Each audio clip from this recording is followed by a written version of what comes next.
Hi Year 7. Today you're going to be learning about ancient Egyptian society, and more specifically, the social hierarchy of ancient Egypt. You should be able to see right in front of you on the screen here. Now, a hierarchy is a list of differing things in relation to a specific topic of most important to least important. And in regards to ancient Egypt, we can see here in the shape of a pyramid the social hierarchy of individuals or groups that had the most importance to the least importance.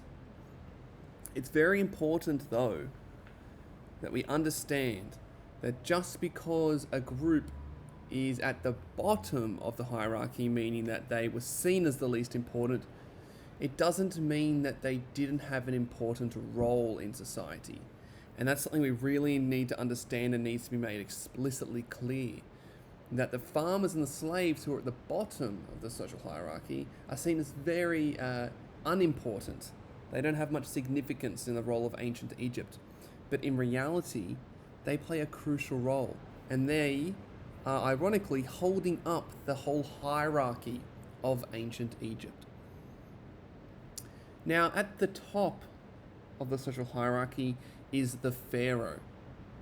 And the Pharaoh, as a sole leader, is the most important member or person of the ancient Egyptian social hierarchy.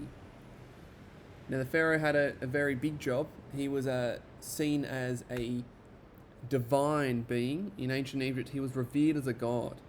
And the Pharaoh, as a result of that reverence and belief in divinity, was viewed as the sole person responsible for the climate, the weather, the seasons, whether it rains that year and the Nile floods, causing then a great season of crop output. Pharaoh was seen as being responsible for droughts, for famines, for plagues, for good health, for fertility, and this is a huge role when you think about it, and a great responsibility.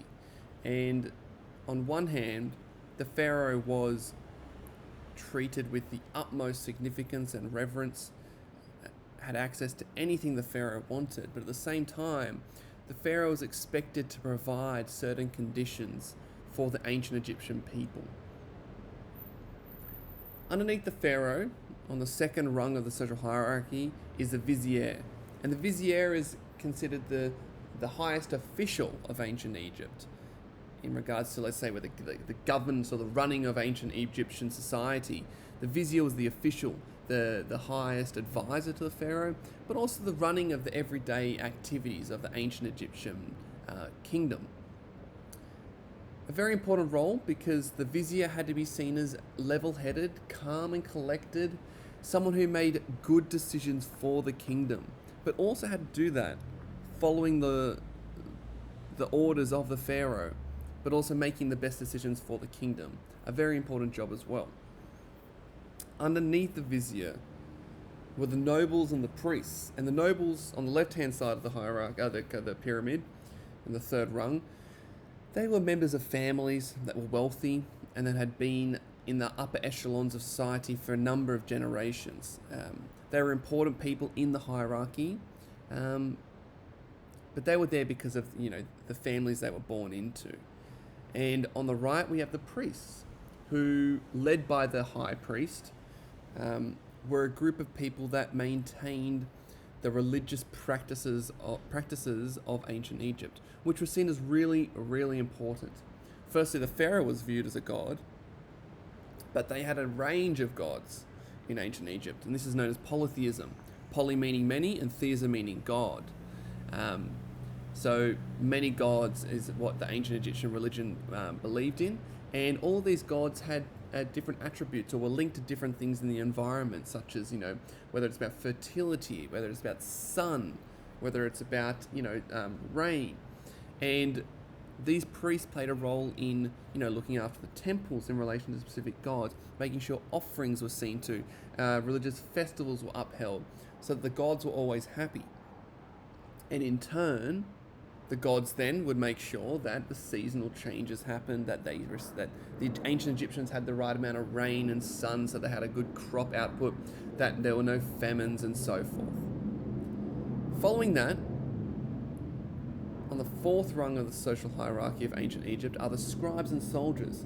And on the right we have the soldiers. And the soldiers played an important role because, one, they defended the kingdom. They were there for the physical defense of the kingdom against the enemies of the Pharaoh.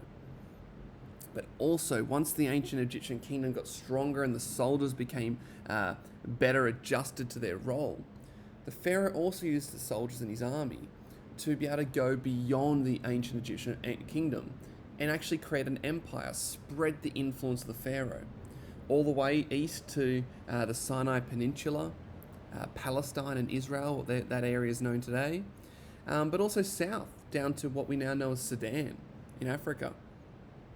And then we have scribes, who also played a very important role in a different part of ancient Egypt.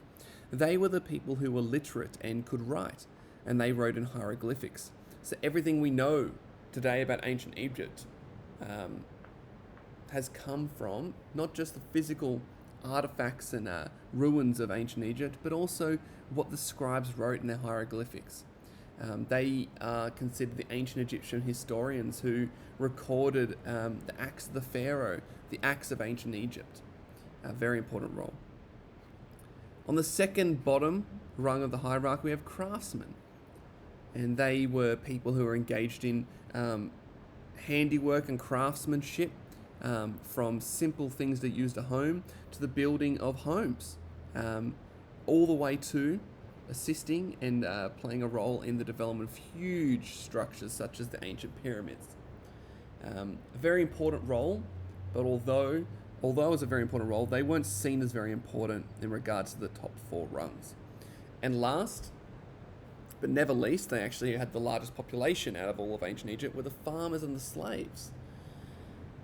And the farmers were responsible for the planting of the seeds and then the harvesting of the crops. Without them, there would be famines. And on the right, we have the slaves, who were treated horribly.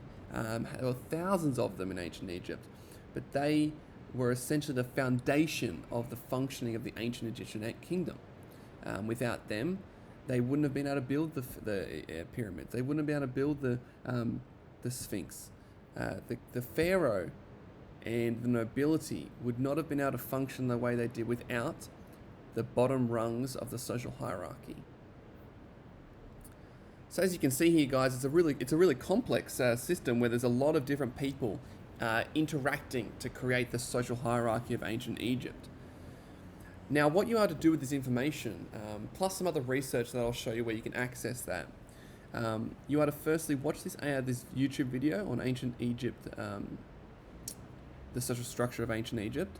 It is missing some of these groups, but it still gives you good information. Once you've watched that, I want you to think about this question here below. Which three groups of people do you think were the most important to ancient Egyptian society? So out of all these groups, you have to choose three. And you have to say which ones you think are the most important, but also justify why. And to answer that, you click here, and you can use these two websites for extra research, but you answer it in here in the reply section.